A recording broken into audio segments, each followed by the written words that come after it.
र हामीहरू पढिरहेको सब्जेक्ट चाहिँ वेब टेक्नोलोजी एन्ड प्रोग्रामिङको चाहिँ फर्स्ट पार्ट हो भनेर थाहा होला है सबैले।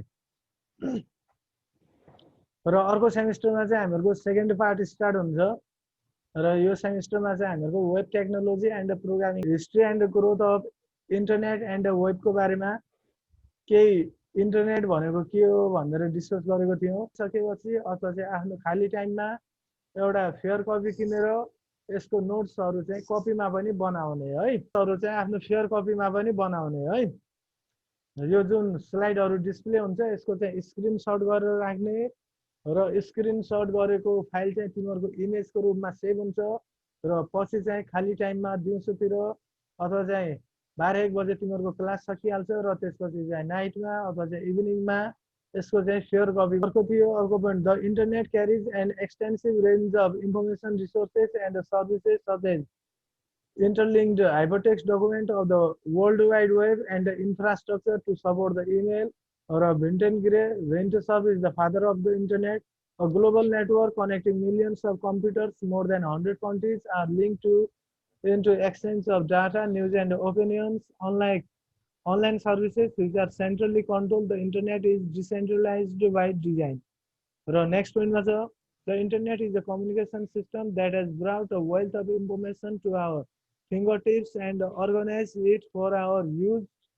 Next one, the internet is a structured and organized system. The World Wide Web method, the web is the only way to access information through the internet. Internet भनेको चाहिँ हामीहरूको नेटवर्क अफ नेटवर्क अथवा चाहिँ जसमा large number of कम्प्युटरहरू एक आपसमा connected हुन्छ यस्तो प्रकारको इन्फ्रास्ट्रक्चर चाहिँ हामीहरू इन्टरनेट भन्ने भयो। चाहिँ इन्टरनेटको इन्फ्रास्ट्रक्चर भित्र हामीहरूको कम्प्युटरहरू हुन्छन्, त्यस्तै गरेर राउटरहरू हुन्छन्, त्यस्तै गरेर आइएसपीहरू हुन्छन् र त्यस्तो प्रकारको इन्फ्रास्ट्रक्चरलाई चाहिँ हामीहरू इन्टरनेट भन्छौँ। र वेब भनेको चाहिँ इन्टरनेटमा भएको रिसोर्सेसहरू अथवा चाहिँ इन्टरनेटमा भएको इन्फर्मेसनहरूलाई चाहिँ एक्सेस गर्ने मिन्स अथवा चाहिँ वेलाई चाहिँ हामीहरू वेब भनेर भन्न सक्छौँ है। र it is a system of internet servers that support specially fermented documents. र यो चाहिँ इन्टरनेट सर्भरहरूको चाहिँ एउटा सिस्टम जसले चाहिँ स्पेसल्ली फर्मेटेड डकुमेन्टहरूलाई चाहिँ मात्रै सपोर्ट गर्छ। र स्पेसल्ली फर्मेटेड डकुमेन्ट्स भनेको चाहिँ इन्टरनेटमा भएको कन्टेन्टहरू अथवा चाहिँ इन्टरनेटमा कन्टेन्टहरू चाहिँ केही स्पेसल फर्मेटमा राखेको हुन्छ र इन्टरनेटले अथवा चाहिँ इन्टरनेटमा भएको डकुमेन्टहरू अथवा चाहिँ त्यस्तो कुराहरूलाई हेर्नको लागि चाहिँ वर्ल्ड वाइड वेब अथवा चाहिँ जसले हामीहरू www पनि भन्छौँ र सर्टमा चाहिँ कहिलेकाहीँ वेब मात्रै पनि भन्छौँ र त्यस्तोले सपोर्ट गर्नको लागि त्यस्तो प्रकारको डकुमेन्टहरू स्पेसल्ली फर्मेट गरेको हुन्छ र जर्नली त्यस्तो टाइपको डकुमेन्टहरू एचटिएमएलमा चाहिँ लेखेको हुन्छ अथवा चाहिँ एचटिएमएल फर्मेटमा चाहिँ राखेको हुन्छ। र एचटिएमएल भन्नाले चाहिँ hypertext markup language. These documents are formatted in a markup language called HTML or hypertext markup language, which supports a number of features including links and multimedia. र त्यस्तो टाइपको फर्मेट अथवा चाहिँ त्यस्तो टाइपको ल्याङ्ग्वेज जुन चाहिँ वेबको लागि युज गरिन्छ त्यो चाहिँ हामीहरूको एचटिएमएल अथवा चाहिँ हाइपरटेक्स्ट मार्कअप ल्याङ्ग्वेज हो। र हामीहरूको एचटिएमएलले चाहिँ विभिन्न फिचरहरू सपोर्ट गर्छ र इन्क्लुडिङ लिङ्क्सहरू र त्यस्तै गरेर इन्क्लुडिङ मल्टिमिडिया। र इन्क्लुडिङ लिङ्क्स भनेको चाहिँ जस्तो हामीहरू कुनै एउटा ठाउँमा क्लिक गऱ्यो भनेपछि नयाँ ठाउँमा जान सक्छौँ अथवा चाहिँ कुनै एउटा वर्डमा क्लिक गर्दाखेरि नयाँ पेज लोड हुन्छ, त्यस्तोलाई चाहिँ हामीहरू लिङ्क अथवा चाहिँ हाइपर लिङ्क भन्ने गर्छौँ। र मल्टिमिडिया भन्नाले चाहिँ हामीहरूको मल्टिमिडियाभित्र हामीहरूको इमेजेस आउन सक्छ, त्यस्तै गरेर साउन्डहरू आउन सक्छ, भिडियोहरू आउन सक्छ, टेक्स्टहरू आउन सक्छ र अन्य कुराहरू पनि आउन सक्छ है। र these documents are interlinked using hypertext links are accessible through the internet. र सिम्पली अब वर्ल्ड वाइड वेब भन्नाले चाहिँ इन्टरनेटमा भएको रिसोर्सेसहरू र इन्टरनेटमा चाहिँ रिसोर्सेसहरू एउटा स्पेसल फर्मेटमा राखेको हुन्छन् जुन फर्मेटलाई चाहिँ हामीहरू एचटिएमएल भन्छौँ। र वर्ल्ड वाइड वेब भनेको चाहिँ त्यस्तो फर्मेटमा राखिएको डकुमेन्टहरूलाई एक्सेस गर्नको लागि हामीहरूलाई जे कुरा चाहिन्छ त्यो भनेको चाहिँ वेब र हाइपरटेक्स्टले चाहिँ हामीहरूको विभिन्न कुराहरूलाई सपोर्ट गर्छ जस्तो चाहिँ लिङ्क्सहरू भयो त्यस्तै गरेर मल्टिमिडियाहरू भयो मल्टिमिडिया भन्नाले चाहिँ एउटा भन्दा बढी मिडियाहरू जस्तो ब्राउजरहरू अथवा चाहिँ वेबसाइटहरूमा चाहिँ हामीहरू एउटै वेबसाइटमा विभिन्न कुराहरूलाई देख्न सक्छौँ जस्तो चाहिँ इमेजेसहरू भ्यू गर्न सक्छौँ र जस्तो चाहिँ युट्युबमा तिमीहरू भिडियो प्ले गर्न सक्छौ त्यस्तै गरेर विभिन्न प्लेयरहरू हुन्छन् जसबाट चाहिँ साउन्डहरू अथवा चाहिँ म्युजिकहरू सुन्न सकिन्छ र to link hypertext to the internet we need र हाइपरटेक्स्टलाई चाहिँ इन्टरनेटसँग लिङ्क गराउनको लागि हामीहरूलाई सबैभन्दा पहिले चाहिँ मार्कअप ल्याङ्ग्वेज चाहिन्छ अथवा चाहिँ एचटिएमएल र त्यस्तै गरेर द ट्रान्सफर प्रोटोकल एचटिटिपी र ट्रान्सफर प्रोटोकलले चाहिँ हामीहरूको वेबमा भएको कन्टेन्टहरूलाई एउटा ठाउँबाट अर्को ठाउँसम्म चाहिँ ट्रान्समिट अथवा चाहिँ ट्रान्सफर गर्नको लागि हेल्प गर्ने भयो र त्यस्तै गरेर uniform resource locator URL or the address of the resource र त्यस्तै गरेर हामीहरूलाई युआरएल चाहिने भयो अथवा चाहिँ हामीहरूले युज गर्ने हामीहरूले एक्सेस गर्ने रिसोर्सको एड्रेस कुन हो त्यो एड्रेसलाई चाहिँ हामीहरू युआरएल भन्छौँ है र इन्टरनेटमा अथवा चाहिँ वेबमा चाहिँ हामीहरूको धेरै कुराहरू हुन्छ र त्यो धेरै कुराहरू मध्ये हामीहरूलाई के कुरा चाहिएको हो त्यसको हामीहरूलाई एड्रेस थाहा हुनु पर्यो र त्यो एड्रेसलाई चाहिँ हामीहरू युआरएल भन्छ एडिटरमा गर्दा पनि हुन्छ है र सुरुमा बेसिक सिक्दाखेरि चाहिँ नोटप्याडमा गर्छौँ र त्यसपछि एडभान्स बिस्तारै अलिअलि अगाडि बढ्दै बढ्दै गएर हामीहरू अन्य टेक्स्ट एडिटरहरूको पनि युज गर्छौँ बुझ्यौ ओके सर ओके बुझियो सर बुझियो ल ठिक छ हामीहरूको कम्प्युटरहरू कनेक्टेड हुन्छ त्यस्तै गरेर सर्भरहरू हुन्छन् जस्तै राउटरहरू हुन्छन् र अन्य पनि विभिन्न कुराहरू हुने भयो है सर्भरमा र त्यो भनेको चाहिँ एउटा इन्टरनेटको इन्फ्रास्ट्रक्चर भयो र इन्टरनेटमा भएको रिसोर्सेसहरू अथवा चाहिँ इन्फर्मेसनहरूलाई युज गर्नको लागि चाहिँ हामीहरूलाई वेब चाहिने हो र इन्टरनेट र वेब चाहिँ टोटल्ली डिफरेन्ट छ बिट्विन वेब एन्ड इन्टरनेट अब यहाँ चाहिँ हामीहरूको इन्टरनेट र वेब बिच चाहिँ के डिफरेन्सहरू छन् जस्तो फर्स्टमा the internet is the network of network and the network allows the exchange of the data between two or more computers र इन्टरनेटलाई चाहिँ हामीहरू नेटवर्क अफ नेटवर्क पनि भन्न सक्छौँ है र यो चाहिँ किन भनिन्छ भनेर हामीहरूले हिजो डिस्कस गरेको थियौँ जस्तो नेटवर्कको भन्नाले चाहिँ हामीहरूको एउटा अफिसको नेटवर्क छ भनेपछि त्यो एउटा अलगै नेटवर्क भयो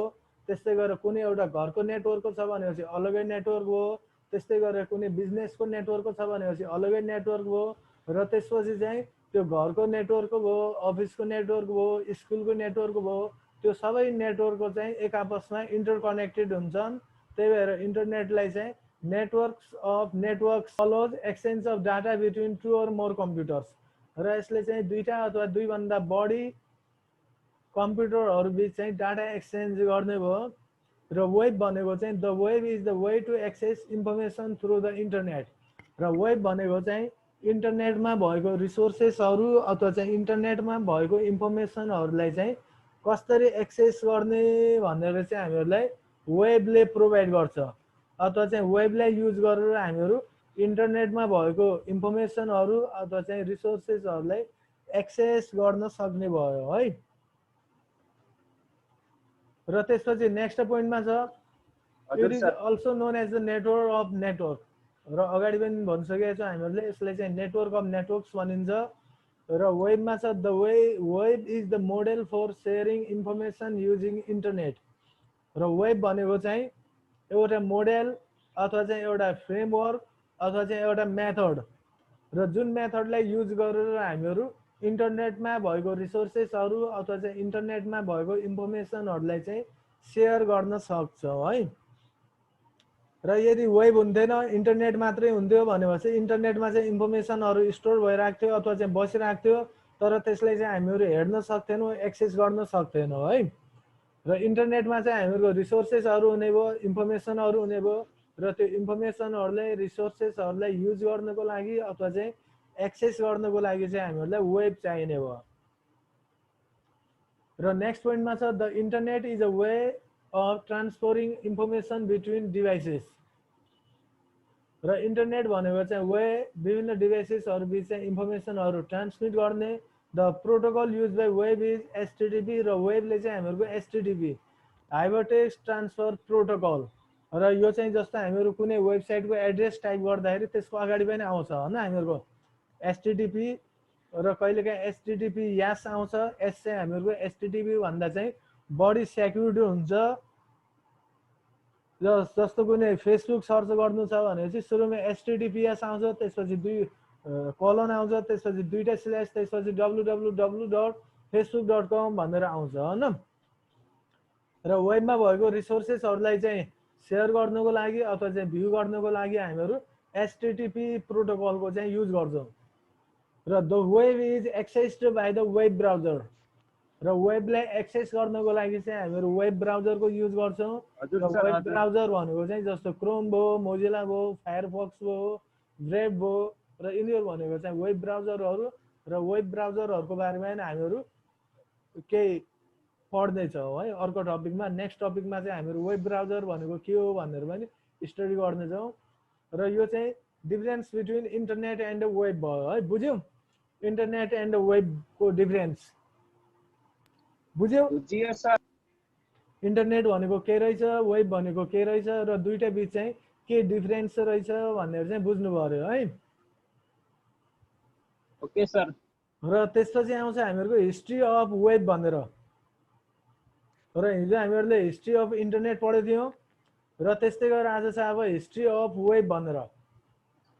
र वेबको हिस्ट्री चाहिँ अब धेरै कुराहरू हुन्छन्। यसमा चाहिँ हामीहरूले मेन पोइन्टहरू अथवा चाहिँ मेन कुराहरू मात्रै समेटेको छौँ। जस्तो चाहिँ अन जुन 23, 1980 मा चाहिँ 40 इयर्स एगो फ्रम टुमारो, आजभन्दा चाहिँ 40 वर्ष। र यो नोट चाहिँ अलिकति पुरानो हुने, 40 भन्दा पनि बढी भइसक्यो हैन, 40 लगभग।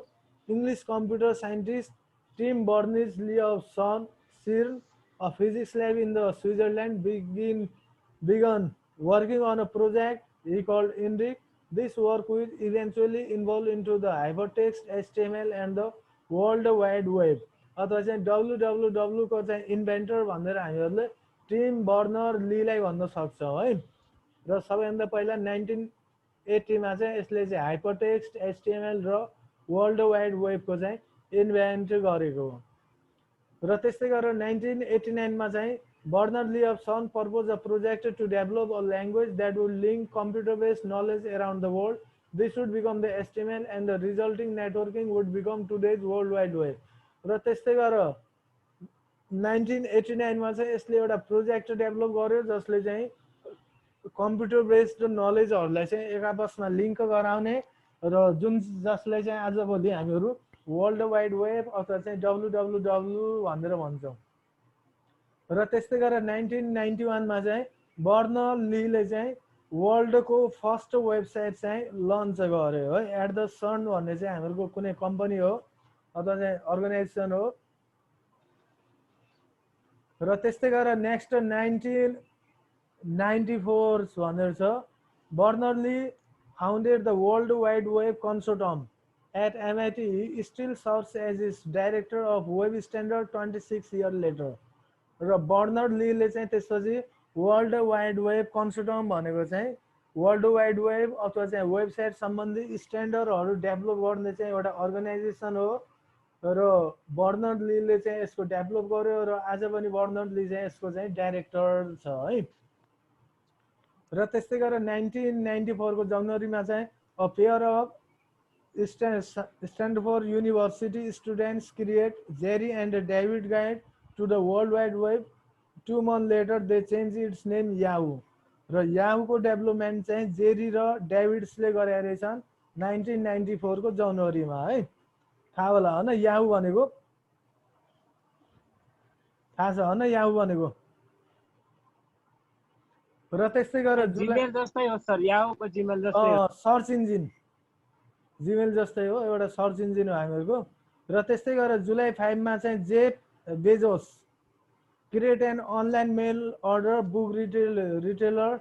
He calls Cadabra as Arava Keller. His lawyer mishears the name as Cadaver, so a year later Bezos changes the name to Amazon. Amazon भन्ने थाहा छ होइन तिमीहरूलाई? र आजकल चाहिँ विश्वको सबैभन्दा धनी त्यसको थाहा छ सर वेबसाइट हो सर वेबसाइट आजकल चाहिँ विश्वको सबैभन्दा धनी व्यक्ति छ होइन जेफ बेजोस भनेर आजकल 2019 को चाहिँ सबैभन्दा धनी व्यक्ति जेफ बेजोस जुन चाहिँ एमाजोनको ओनर हो र यसमा चाहिँ हजुर सर हजुर अनलाइन शपिङ गर्न सक्छौं अनलाइन सामानहरु सेन्ड गर्ने पठाउने त्यो कामहरु गर्न सक्छौं है यस सर र त्यस्तै गरेर अक्टोबर 13 मा चाहिँ a team of Mashwick developers lead to the Mashwick Adamson launches an updated commercial version of the Mesh called Netscape. र त्यसपछि Netscape भन्ने चाहिँ हामीहरुको एउटा ब्राउजर र जसले चाहिँ Mashwick developers हरुले चाहिँ डेभलप गरेको रहेछ है र त्यस्तै गरेर हामीहरुको 1995 मा छ अगस्तमा the NCSA through its commercial website software arm Square Glasses license macOS to Microsoft, a modified version become the Internet Explorer. र सुरुमा चाहिँ यो नाम दिएको रहेछ नि तर त्यसपछि चाहिँ मोडिफाइड भर्जनलाई चाहिँ इन्टरनेट एक्सप्लोरर भनेर चाहिँ चिनिन्छ जुन चाहिँ लगभग सबै कम्प्युटरहरुको चाहिँ डिफल्ट वेब ब्राउजर हुन्छ हैन थाहा होला है इन्टरनेट एक्सप्लोरर भनेको सर यो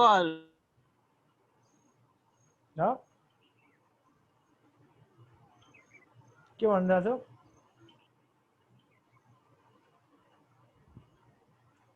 any problem please check